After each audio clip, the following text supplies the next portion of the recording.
আগে যদি বিএনপির লোকজন বেড়ে খাইলে দৌড়াদৌড়ি করতো, এখন তো তাদেরকে ডোবা নালায় খালের মধ্যে লুকিয়ে থাকতে হবে আনিস আলমগীরকে দেখে। মনে হচ্ছে যে স্টিল তারেক রহমান সাহেব হয়তো ইনোসেন্ট, নিজের ঘরের কাউকে একটু শাস্তি দেওয়া হচ্ছে, মানে বুঝানো হচ্ছে যে তোমরা ঠিক মতো চললে চলো, আমাদের তো আছে। তারেক রহমান সাহেবের ভালো কিছু কাজ আছে যেটা আমি প্রশংসা আপনাকে করছি, কিন্তু যে জায়গাটায় এই যেটা সমালোচনা আসছে, যেমন আপনি আনিস আলমগীরকে ফোন করবেন for what is the reason? সে কেন ফোনটা পাবে?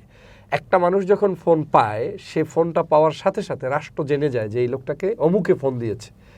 ওই লোকটার কোনো পদ পদবি না থাকলেও রাষ্ট্রের সমগ্র অর্গানগুলো তার একটা অধীনস্থ হয়ে যায়, ভাব শুরু হয়ে যায়। এটাই বাংলাদেশের কালচারটা এরকম হয়ে গিয়েছে। আনিস আলমগীরকে তারেক রহমান ফোন দেয়, তার মানে কি? আনিস আলমগীর তো, তার বিরুদ্ধে কোনো অ্যাকশনে যাওয়া যাবে না, তাকে জেলে নেওয়া যাবে না, তার বিরুদ্ধে কোনো কথা বলা যাবে না। এখন তো ভয়ে বিএনপিপন্থী সাংবাদিকরাই ভীত যে আমরা এত বছর প্রেস ক্লাবের সামনে মিছিল করলাম, মিটিং করলাম, ব্যারিকেড করলাম, আমাদেরকে তারেক রহমান ফোন দিল না।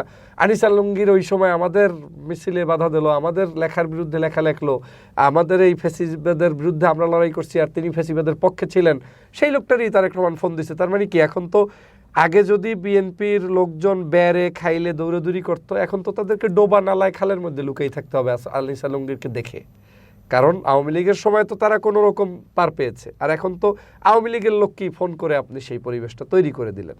মাসুদ কামাল সাহেব একই অবস্থা, অসুস্থ ছিলেন, ওনাকে সাংবাদিক হিসাবে ওনার কাছে ফল পাঠিয়েছেন, ওনার কাছে ফোন করেছেন, কথা বলেছেন, কিন্তু এই মানুষগুলোর একটারও কিন্তু আপনার প্রকাশ্য কোনো অবস্থায় যে একটা স্থিতিশীল চরিত্র, সেটা নাই।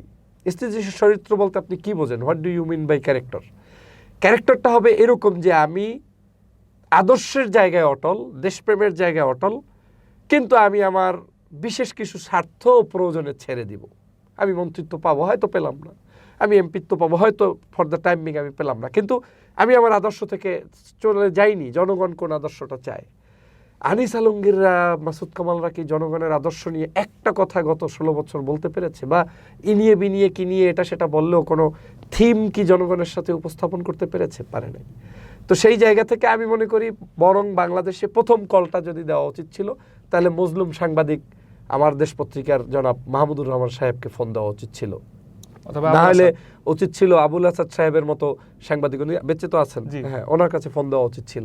তারপরে উচিত ছিল আপনার এই যে মানে নয়াদিগন্ত যে বন্ধ হলো, এই নয়াদিগন্তের দায়িত্বশীল কারা? সেই সময়ের যেদিন মানে রাতের বেলা অন্ধকারে সমস্ত জায়গার বন্ধ করে, লাইট বন্ধ করে দিয়ে নয়াদিগন্ত টেলিভিশন, দিগন্ত টেলিভিশন বন্ধ করলো, সেই দিগন্ত টেলিভিশনের কাউকে ফোন দিয়ে আপনি জাতির কাছে প্রকাশ করতেন যে মিডিয়ার উপরে মানে কঠোরভাবে নীতি অবলম্বন করে আওয়ামী লীগ যা বন্ধ করেছে, আমরা সেই সকল জুলুম নির্যাতনকারী ব্যক্তিদের, মানে নির্যাতিত ব্যক্তিদের পাশে দাঁড়িয়েছি, ফোন করেছি। কিন্তু আমার কাছে এই ফোনগুলোকে মনে হচ্ছে যে স্টিল তারেক রহমান সাহেব হয়তো innocent, still I can't blame him at all, কিন্তু আশেপাশের মানুষগুলো এই দুর্দান্ত টাইপের।